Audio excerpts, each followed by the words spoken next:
Hello everyone, welcome back to my channel. To our returning subscribers, I want to say a very big thank you. And if you're just joining me for the very first time, thank you so much. Please, if you have not subscribed to my channel, please hit the subscribe button, turn on your notification bells, and guess what guys, we're about to have a ride of a lifetime. So we had episode 6 of the Bbnaija lockdown highlights show today, and of course we saw the housemates trying to work out. And then we were shown where Laycon was having a conversation with Prince, telling Prince that he wants to learn the act of being a flirt. Why? Use no word to get you in trouble. Yes. I'm already in trouble as this. So one thing I've observed about this lockdown was the fact that a lot of housemates who didn't know what the other housemates said about them are beginning to come online, and of course right now we begin to see what people are saying about other housemates. So in this conversation that Laycon and Prince were having, Prince was telling Laycon that, you know what, I literally don't have to say anything before I flirt, which I know is an act actually. I mean, you can flirt without saying a word, right? And he was telling Laycon about the fact that he's just attracted to Nengi and all of that, and both of them know each other and how Nengi likes him. And Laycon was like, yo man, you're like a pro. I need you to school me in this act of being a flirt, because I think he wanted to flirt with Erika. Who knows? And so after the conversation, we could see Dorothy advising Laycon about first being friends with Erika, because this is how it works. I feel that friendship is the bedrock of every relationship, whether it's friendship, whether it's courtship, whether it's situationship, whether it's dating, whatever relationship you're going to have with anybody, friendship will be the bedrock of that relationship, whether it's a marriage or whatever it is. Because every day, whether you're in a relationship with a boyfriend or a girlfriend, you're not always going to feel like you're loving this person every day. Your love will not happen every day. And what is going to sustain that relationship is what? Friendship. So Dorothy was advising Laycon, you know what, why don't you just start up being friends with her? Don't cut out, don't say you don't want to talk to her, you don't want to be in her business anymore. You guys already, started out a journey. So, be friends with this girl, and in the long run, you can let her know what your intentions are. But I think that Laycon had gone too far with his emotions, and at that point, I began to say the fact that, you know what, you literally don't have to talk to everybody about how you feel, because this was this guy, which I feel he wasn't probably schooled, he probably didn't have experience when it came to relationship. So what happened? He had already spoken with Dorothy about, Erika. In another scene, I could see him talking to Erika about the fact that he has spoken to V about what was happening to both of them. Wait, what did you guys talk about? About how I feel. Okay, what did she have to say? I'm not going to tell you that. Yeah. Okay. And in my mind, I am like, you know what? You're beginning to act like a baby when it comes to you handling your emotions.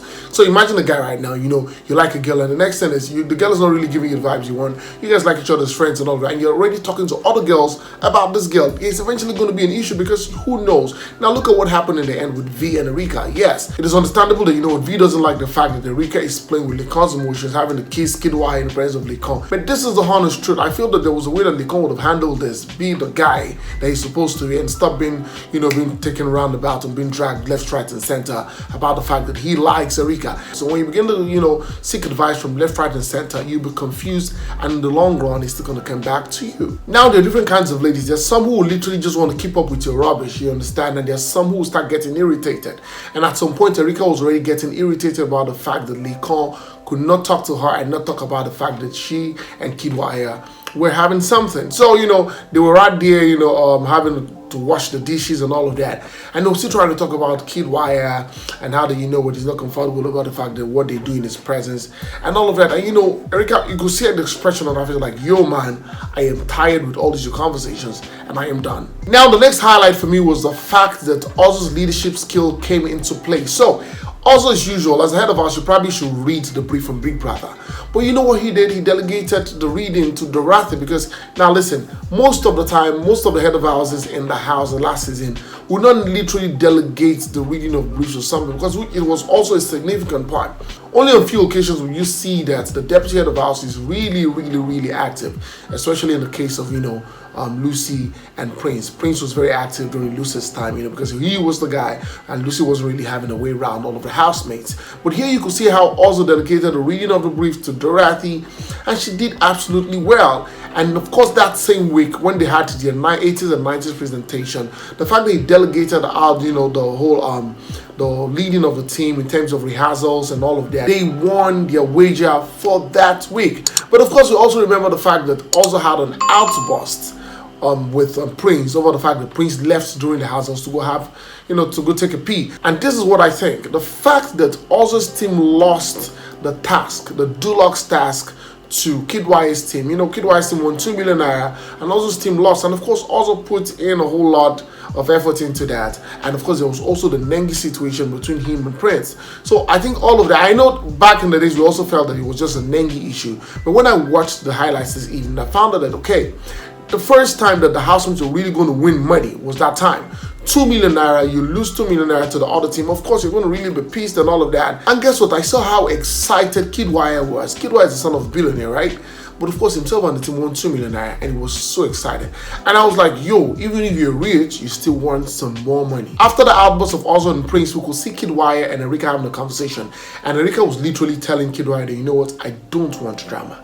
I think at this point, we need to go back to being friends rather than having this relationship we're trying to start. I don't think I'm ready to handle like all the It's not like emotions. I don't know. I don't bring drama. I don't bring drama.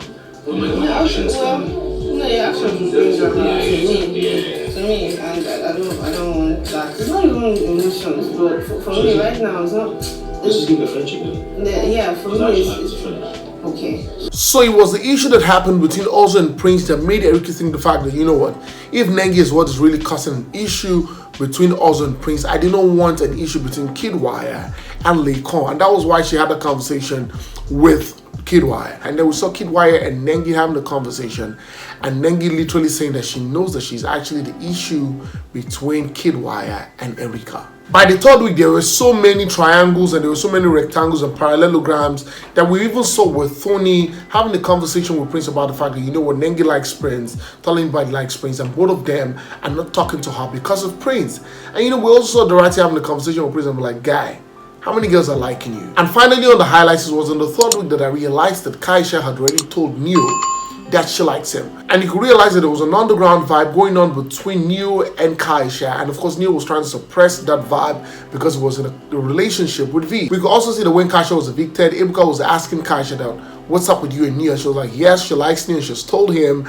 And of course, she's waiting for Neo to come out and she doesn't mind if the relationship crashes and that she's ready to split the both of them when Neo comes out of the house. But as it stands right now, Neo and V are getting stronger together as the days go by. Thank you so much guys for watching. Please, if you have not subscribed to my channel, please hit the subscribe button, turn on your notification bells, and guess what? You get notified whenever I post a video. Go on all social media platforms on Facebook, on Instagram, on Twitter, and of course on TikTok, and follow me at Olufemi. And until next time I come in with very soon, it's bye for now.